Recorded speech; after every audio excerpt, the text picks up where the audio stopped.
Terbongkar kenapa Mahfud MD tidak mau jadi cawapresnya Anies. Pada acara Tabrak Prof, Mahfud MD menyampaikan kenapa ia tidak mau jadi cawapresnya Anies. Mahfud MD pernah diminta untuk menjadi cawapresnya Anies Baswedan, tapi waktu itu ia tidak mau karena waktu itu Anies didukung oleh Nasdem, Demokrat dan PKS.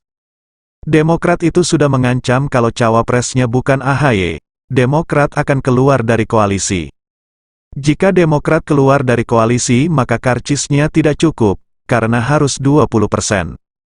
Oleh sebab itu Mahfud MD tidak mau mengganggu karena kalau ia nanti bersedia jadi wapresnya Anies Baswedan, itu nanti Anies Baswedan nggak bisa jadi calon karena Demokrat keluar dari koalisi.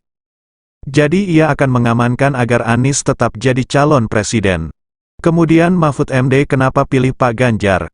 Karena kursinya sudah cukup. Dia sudah punya kursi lebih dari 20%, sehingga ketika saya masuk ndak all out yang lain keluar pun tak apa-apa, karena tiketnya sudah ada. Nah itu ternyata benar kan? Ketika Mahfud MD tidak mau, kemudian Pak Anies Baswedan membawa Pak Muhaimin, begitu mau diumumkan, Demokrat keluar dari koalisi. Untungnya Muhaimin punya kursi sendiri, sehingga PKB langsung gabung jadi koalisi Anies sehingga tiketnya untuk mendaftar sebagai calon presiden itu terpenuhi. Kalau Mahfud MD masuk tiketnya tidak dapat terpenuhi karena saya nih profesional bukan dari partai. Untuk lebih lengkapnya simak video selengkapnya.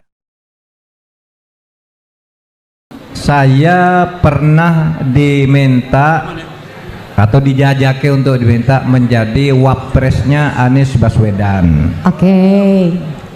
Tapi waktu itu saya tidak mau. Karena waktu itu Anies Baswedan itu didukung oleh Nasdem, Demokrat dan PKS. Nah, Demokrat itu sudah ngancam kalau wapresnya bukan AHY, Demokrat akan keluar dari koalisi. Nah, kalau Demokrat keluar dari koalisi ini karcisnya tidak cukup karena harus 20%. Oleh sebab itu saya katakan saya tidak mau mengganggu, karena kalau saya nanti bersedia jadi wapresnya Anies Baswedan, itu nanti Anies Baswedan tidak bisa jadi calon karena Demokrat keluar, kan gitu. Jadi saya akan mengamankan agar Anies tetap jadi calon.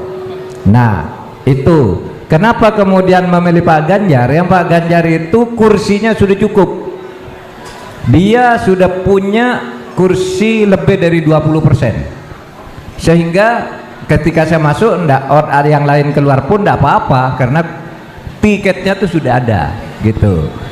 Nah itu saja, dan itu kan benar kan, ketika saya tidak mau kemudian Pak Anies Baswedan membawa Pak Muhaimin kan. Nah Demokrat benar keluar, begitu Muhaimin diumumkan Demokrat keluar dari itu. Untungnya Muhaimin punya kursi sendiri sehingga PKB itu langsung bergabung di situ. Tiketnya untuk mendaftar calon presiden itu terpenuhi. Kalau saya yang masuk tiketnya tidak terpenuhi karena saya ini profesional, bukan dari partai, tidak bawa partai.